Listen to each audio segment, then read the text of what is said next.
Hey everybody, and welcome back to another Max Velocity weather forecast. And in today's forecast, we'll be breaking down another huge storm that is coming to the United States over the next several days. And this storm is going to bring even more severe weather to the Great Plains and the Midwest, where there will be a shot for more damaging winds, large to very large hail, and more tornadoes. And many of those tornadoes will be happening in areas that have already seen tornadoes over the past few days, including Nebraska, Iowa, Kansas, Oklahoma, and many other states. I'll be giving you the latest breakdown on everything that you need to know in this forecast, but let's begin with what's happening right now in the United States that'll lead to this next large storm. And I do want to begin with what's happening across the Midwest and as well as back through the Gulf Coast, which is where we do have a large-scale low-pressure system. This is the one that just brought the severe weather threat both yesterday and as well as on Saturday to much of the southern and central plains and also back into the lower Mississippi Valley. Luckily,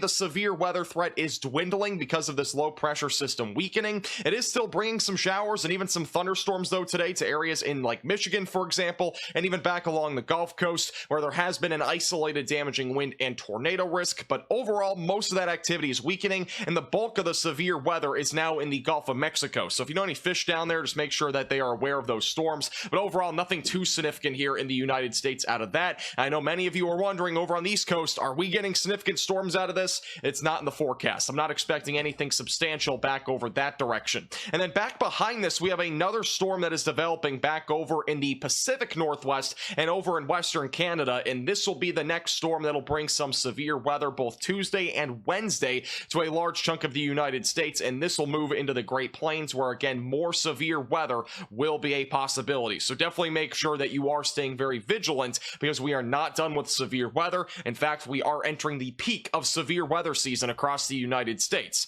All right, let's talk more about the jet stream and give you an idea of what's going to be happening with the weather patterns across the United States. So this is what's happening right now. We have a low pressure system that is weakening across the upper Midwest, and then we have a low pressure system that's right behind it that's going to be our next threat for severe weather. Now I have some good news and some bad news. The good news is that we're not really talking about as strong of a low pressure system as what we had over this past weekend, so I'm not expecting a full-blown tornado outbreak. The bad news is we will have some tornadoes, we'll have damaging winds and hail. It's at least not going to be nearly as widespread as what we saw though last week and as well as over the weekend. Once we go into Wednesday, we're going to be dealing with this large-scale low pressure system. It's once again going to be negatively tilted, but the problem with this is that it is just going to be so far up to the north. That means the bulk of the severe weather is going to be centered here across the central plains. So if you're in like Iowa, Nebraska, Kansas, Oklahoma, or Missouri, those are the areas that I'm watching the most for here over the next 72 hours for that severe weather threat, and the bulk of it will happen on both Tuesday and Wednesday. By the time we go into Thursday, this will continue to move northeast. We'll probably at least get an isolated threat of severe weather in the Midwest, but it should be an isolated threat. By the time we go into Friday into Saturday, we get another low pressure system developing behind this. It feels very similar to what we just saw this past weekend because we had two different storms bringing that risk for severe weather, but this one is not going to be nearly as strong as what we saw over the weekend, but it will bring more severe weather, and that one will probably impact areas in the Midwest more than anything.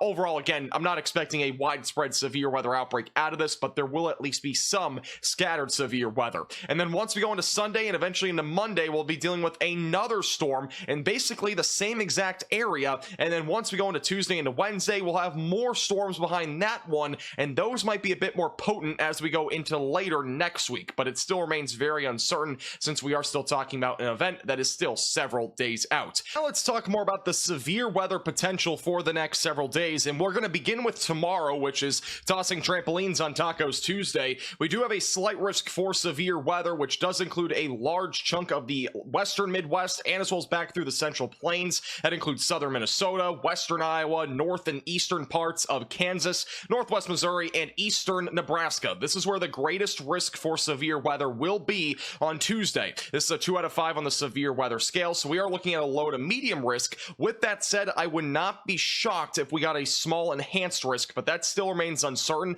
I'll talk about more details on that here in a second. We do have a large marginal threat as well that goes back into Texas. Overall, a very low risk for severe weather will exist in this area for tomorrow. Overall, the wind and hail threat are the main concerns. This is the hail threat, so we do have a shot for some large to very large hail. That hatched area does represent a possibility of some storms going up towards tennis to even baseball sized hail. so definitely make sure that you're protecting your vehicle. And by the way, this is like the same area that we just saw a significant tornado outbreak in. It's not going to be the same event though. We're not talking about the same sort of ingredients, and overall it's this storm in particular is not going to be nearly as intense as what we just saw on Saturday, but it will still produce some significant severe weather. The wind threat also has a hatched area, which does mean we could have a couple of storms with damaging winds as high as 80 miles per hour tomorrow, so we will likely be live for this, so definitely make sure that you're subscribed to the channel down below by clicking the red button down below and subscribing. Here's the tornado risk. Overall, it is a 5% chance across Minnesota, Iowa, Kansas, Nebraska, and even northwest Missouri,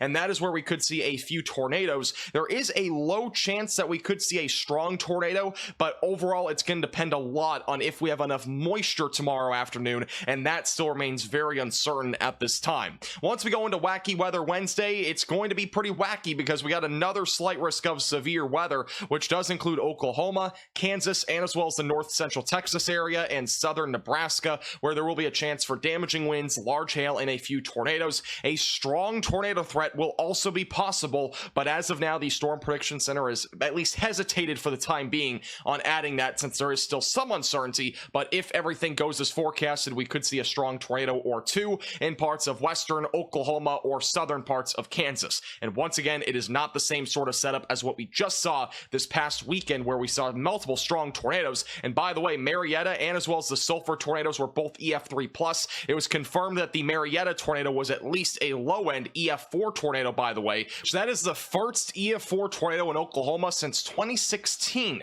So really kind of crazy stuff there. That's the first time in 8 years. Also, there is a marginal threat that includes Texas. It's a low risk overall, not super concerned about that. Here's what the moisture looks like for tomorrow's setup. So once again, the dew points don't look overly impressive. Mid to upper 50s and low 60s are supportive enough for severe weather, but we might also have a problem with mid-level moisture, which could also play a little bit of a curveball into tomorrow's severe weather threat there right along the Nebraska and Iowa border.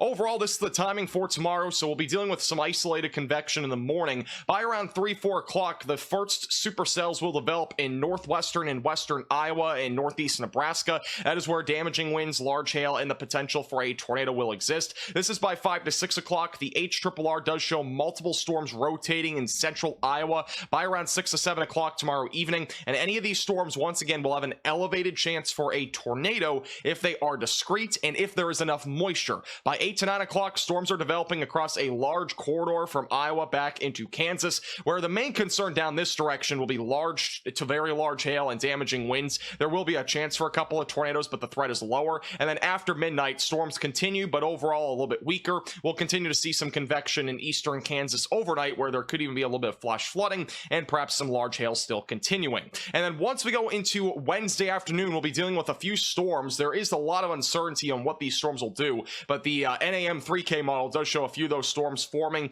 in western Oklahoma and the Texas Panhandle. Those may or may not live. If they are able to live for a while, those will produce the significant potential for hail and maybe tornadoes. But overall, again, there's still a relatively high amount of uncertainty for Wednesday. And then once we go into Wednesday evening, things again still relatively uncertain at this point. As we go beyond Tuesday and Wednesday, we will have multiple storm systems. This is what we're looking at as we go into Thursday. So another shot for some storms in a couple of different areas, one of which in the southern plains and one in the Midwest. So we might get some severe weather there in the Midwest. Once we go into late Thursday into Friday, that continues. Once we go into late Friday into Saturday, severe weather probably is going to be a low threat for Friday, but Saturday we'll have another storm ejecting over the Rocky Mountains, where we could see some more severe weather from Kansas and Oklahoma back into Iowa. But once again, specific details do remain uncertain. And by the time we go into Sunday, Monday, and as well as on Tuesday, things again remain uncertain, but we'll probably get another large storm there in the Midwest. But once again, how much severe weather we see and the exact threats do remain uncertain at this time.